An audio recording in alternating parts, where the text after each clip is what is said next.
Hi everyone, welcome to This Week in the Markets, where we look for trading opportunities globally. I'm Brad McFadden. With me we have Matt and Jeff. Hello there. It's great to be here, Brad. Gentlemen, the big move of the week. Big mover big and move. shaker. You'd be talking about the Aussie dollar, I believe. Out of character movement. Yes, the Aussie dollar making new lows against the US dollar. Just broke the 90 cents. Correct. But it's not just an Aussie dollar, not just a US dollar thing, Matt. So it's across multiple currencies? If you look at it against the euro, that piece of junk, the pound, look against the Canadian, it's all making new highs, new lows, whichever way it's quoted. Yeah. Okay, so what does this mean? Is this a once-off thing, or is this a significant trend that's in place? This is a significant trend, and you ain't seen nothing yet. What is amazing is the Aussie dollar has broken 90 cents, yeah? Yes, it Below has. 90 cents, and yet no one's talking about it. It's fallen some 14% from its high, 102, 103 a few months ago, It's fallen very, very quickly. and barely a boo from the crowd. That means to me there's a lot more downside to come. Okay, well, I can see you've got a chart there, so let's go and have a look. Where are you drawing? Well, your everyone looks at attention the US dollar, Aussie against the US dollar. I'm looking at the Euro Aussie. Of course, So- it takes out the effect of the US dollar completely. So as this chart rises, the value of the Aussie dollar goes down against the euro. Correct. Okay, so Correct. the euro's been Well, I can look at this. I can look at something like rising the in value Canadian. very quickly over And the here's last the few months. Canadian dollar. Good old-fashioned CAD. Two commodity currencies against each other. Bang. Now that doesn't look like it's going down to me. It's a sharp move right there, isn't it? That's in big. the last that's couple the of same months. pattern. That's huge. That's huge. And there's a lot more upside to come by the looks of it. But look, let's not get too carried away by charts. As I alluded to before, one of the things we look at the daily trading report is more the behavioural psychology behind the market. When everyone's talking about a financial crisis, like go back to the Euro financial crisis a few months ago, years ago, It's always been a crisis. when they're talking about a crisis, that's it. That's it. It's all fully priced in. Now, what's amazing about this? It's fallen some 14%. Not this, but against the US dollar, the Aussie's fallen some 14%. No one is talking about it. So, if I'm to read into there, you're saying that you believe there's much more downside to come? I think so. And what does that imply for the rest of the Aussie economy? And I guess it's really dependent upon China. China, yeah. China. It's all about China. I think it's about China. Now, this is what worries me. Amongst other Aussie dollar things. chart here.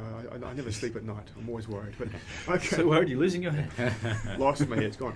Okay, if you look at what economists are saying about China, I saw a survey where there's 55 economists, and their estimate is that the Chinese economy, the GDP, is going to grow by 7.5% this year. 7.5%. That's their now. If they don't hit that target, if Chinese GDP comes in like 6% or heaven help us 4%, my goodness. That impacts all the way along to Yeah, us. this is going to 70 cents, maybe even lower, maybe 60.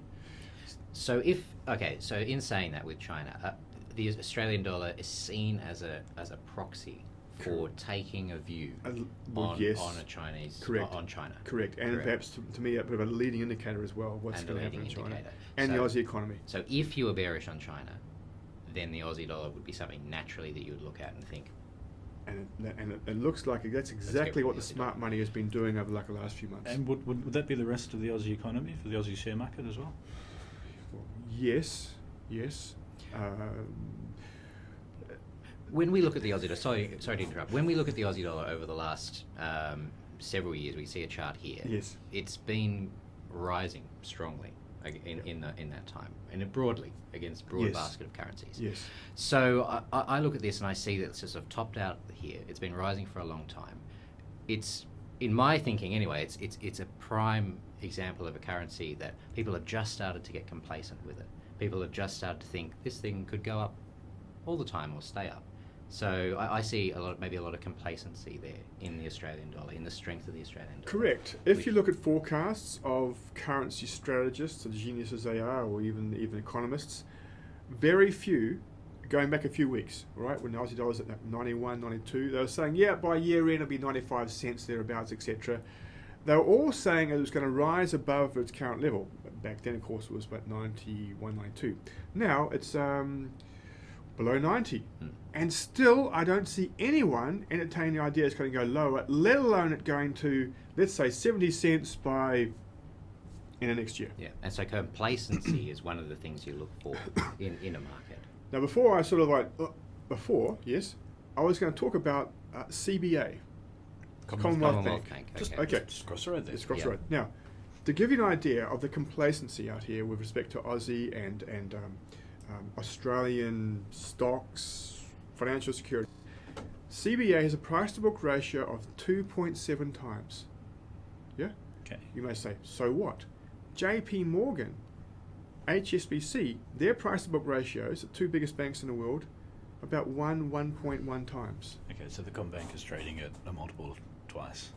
Well, Some of the bigger financial you institutions. take Citigroup. Citigroup's its price book ratios is 0.8. Commonwealth Bank is 4 times the valuation of Citigroup. Now, to me, that's telling you there's a massive complacency towards Australia financial things, be it bonds, be it the currency, be it the housing market, be it real estate. Okay, so you're thinking that the Australia thing is going to affect pretty much the whole. Yeah, and what I'm saying, you ain't seen nothing yet in terms of downside. There's a lot more to come. Only when there's a massive aversion to risk, people are like really worried about things. Should you worry about, well, it's over now, it's fully priced in. It ain't. Okay. There we go. Sobering news. There we are. More downside in the Aussie dollar to So come. how would you position for that? Short the Aussie, Matt. It's going to 70. No Okay. ifs, no buts. Okay, well, as always, subscribers to the Daily Trading Report, we show you more on applying the view. But Yep. yeah, Oh, there's lots of ways of skinning a cat, as I say. Real well, so there we are. Aussie dollar going much lower. Remember, you heard it here first. Good luck. McFadden out. That's bye for me. and bye from me.